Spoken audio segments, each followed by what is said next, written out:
ఫిబ్రవరి 12, 2013 మొట్టమొదటిసారి తనని చూశాను.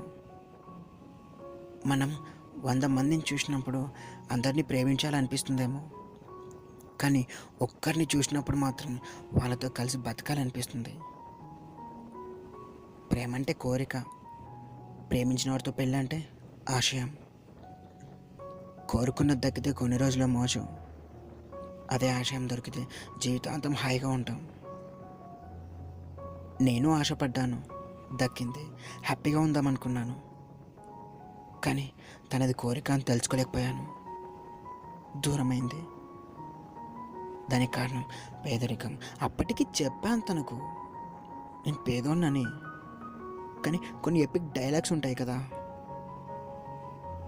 ఆ టైంలో అవి మీకు తెలుసు. బాధపడ్డాను, ఏడ్చాను. ఎంతలా అంటే మళ్ళీ మళ్ళీ బయటికి రాలేక నా కన్నీళ్ళే నన్ను అసహ్యించుకునేంత అయిపోయింది. కన్నీళ్ళకి ఎక్స్పైరీ డేట్ వచ్చేసింది. నెక్స్ట్ సంపాదించాలి, తనకు నేను మళ్ళీ కనిపించాలి.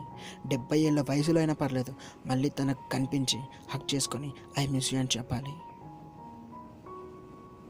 ఇది నా జీవిత పుస్తకంలో ఒక పేజీ. Thank you all.